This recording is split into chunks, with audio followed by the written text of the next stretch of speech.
السلام علیکم۔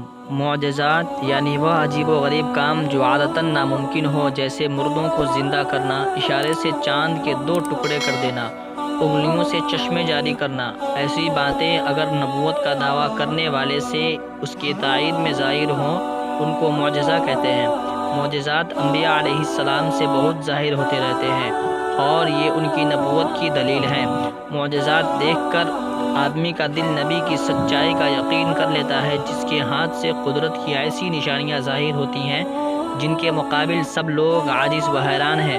ضرور وہ خدا کا بھیجا ہوا ہے، چاہے ضدی دشمن نہ مانے مگر دل یقین کر ہی لیتا ہے اور عقل والے لوگ ایمان لے آتے ہیں۔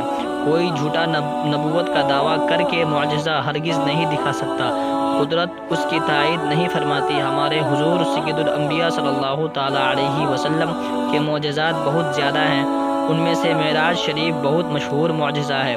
حضور صلی اللہ تعالیٰ علیہ وسلم رات کے تھوڑے سے حصے میں مکہ معظمہ سے بیت المقدس تشریف لے گئے، وہاں انبیاء علیہ السلام کی امامت فرمائی، بیت المقدس سے آسمانوں پر تشریف لے گئے۔ اللہ تعالیٰ کے قرب کا وہ مرتبہ پایا کہ کبھی کسی انسان یا فرشتے، نبی یا رسول نے نہ پایا تھا۔ خداوند عالم کا جمال پاک اپنی مبارک آنکھوں سے دیکھا، کلام الہی سنا، آسمان و زمین کے تمام ملک ملاحظہ فرمائے، جنت کی سیر کی، دوزخ کا معائنہ فرمایا۔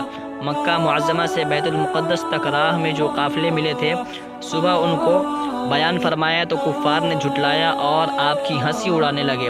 ان میں سے بعض جلدی کر کے ابو بکر صدیق رضی اللہ عنہ سے ملے اور کہا کہ کیا تم اب بھی محمد صلی اللہ علیہ وسلم کو سچا کہو گے؟ بتاؤ۔ وہ کہتے ہیں کہ رات میں بیت المقدس اور سارے آسمانوں کی سیر کر آیا ہوں، یہ کیسے ہو سکتا ہے؟ حضرت ابو بکر صدیق رضی اللہ عنہ نے کہا کہ اگر وہ یہ بات کہتے ہیں تو بے شک وہ سچے ہیں اور درست فرماتے ہیں۔ اس کے بعد حضرت ابو بکر صدیق رضی اللہ عنہ بارگاہ رسالت میں حاضر ہوئے، معراج کے حالات سنے اور تصدیق کی۔ اسی دن سے آپ کا لقب صدیق ہوا، جیسا کہ حاکم کی روایت میں ہے۔ اس موقع سے بعض ضعیف الایمان مرتد بھی ہو گئے۔ واقعہ معراج سننے کے بعد کافروں کے دلوں میں ہلچل مچ گئی۔ انہوں نے کہا کہ آسمانوں کا حال تو ہمیں معلوم نہیں، مگر بیت المقدس کو ہم نے دیکھا ہے اور خوب جانتے ہیں۔ اے محمد، وہاں تم کبھی نہیں گئے؟ اگر تمہارا دعویٰ درست ہے تو بیت المقدس کا نقشہ اور اس کے مکانات کی تفصیل تو بیان کرو۔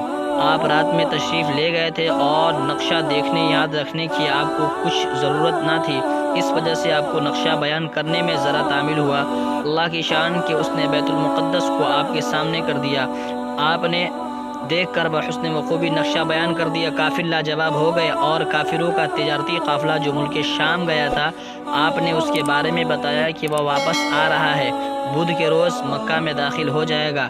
اس روز قافلہ شام تک نہ آیا، اللہ تعالیٰ نے اس دن کو اتنا بڑھا دیا کہ قافلہ اسی دن مکہ میں داخل ہو گیا۔ حاصل کلام، اللہ تعالیٰ نے ہر طرح سے اس عطیہ عظمہ کی تصدیق کے طریقے نمایاں کر دیے۔